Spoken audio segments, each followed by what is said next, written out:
Salve pessoal, muito bem, estamos aqui para falar de vanguardas europeias, conteúdo fundamental na prova do Enem. Aparece bastante essa parte de arte moderna também em provas como a UEM, então o EPG, é bom a gente ficar ligado, né? Então olha só, vamos começar a falar sobre as vanguardas europeias, né? Lembrando que vanguarda, né? A expressão que vem do francês avant-garde, quer dizer, um grupo que vai à frente, é alguém que inaugura, alguém que faz algo novo. Então, as vanguardas europeias são justamente esses movimentos artísticos que vão revolucionar as concepções de arte no início do século XX. Tá? Mas por que a arte se transforma tão radicalmente nesse momento?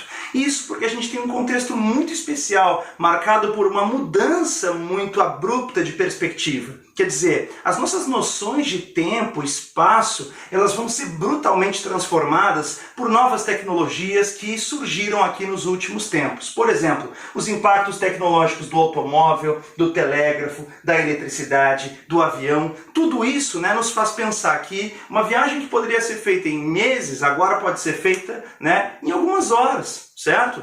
Ou ainda, né, uma informação que demoraria também semanas para atingir o seu destinatário, agora de repente pode chegar em tempo praticamente real. Então, quer dizer, as nossas noções de tempo e espaço foram radicalmente transformadas e essa percepção de mundo então nos dá a ideia de que nada do que foi será de novo do jeito que foi há um segundo. Tudo muda o tempo todo no mundo, já diria o grande poeta Lulu Santos. Então, quer dizer, essa ideia de um mundo em constante movimento traz essa perspectiva dinâmica para a arte moderna, como a gente chama. Então, a arte moderna, que surge aqui com as vanguardas europeias, ela é realmente uma ruptura com aquela arte chamada arte acadêmica, né? Com as concepções tradicionais de perspectiva, de proporção. Tudo isso vai ser quebrado, vai ser destruído, vai ser, né, reinventado aqui com muito mais liberdade para o artista representar, não o real em si,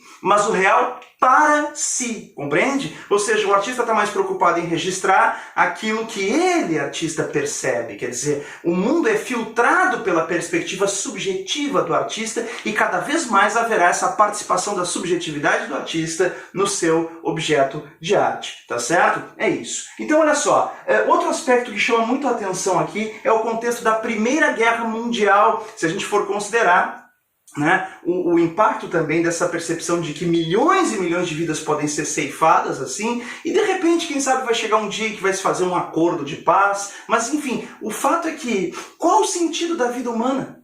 E se a vida humana não faz sentido, por que a arte deveria fazer?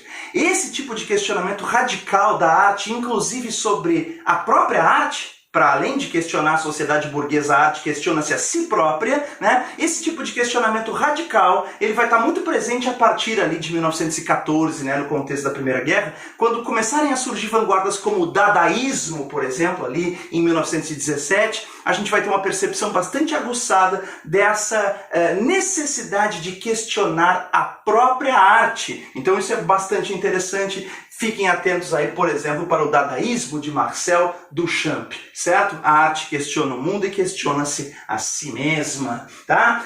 Em relação ao contexto brasileiro, nunca é demais a gente também dar uma contextualizada aqui. O Brasil no contexto da República Velha, ansiando aqui também por transformações, por modernização, especialmente a juventude paulistana, né? Os filhos dos barões do café, acompanham aí então com certa apreensão uma sociedade que parece não se modernizar, não se renovar. O contraste entre a experiência do jovem que vai estudar na Europa e depois depara com a realidade de estagnação brasileira no contexto da República Velha impulsiona também essa necessidade de renovação, né, de novos ares intelectuais e artísticos que vai acabar culminando depois com a primeira fase do nosso modernismo, marcado lá pela Semana de Arte Moderna de 22. Mas isso é assunto para uma próxima aula, beleza? Bom, a gente fica por aqui com essa introdução e na sequência vamos apresentar as vanguardas em si, beleza? Voltamos no próximo vídeo. Valeu!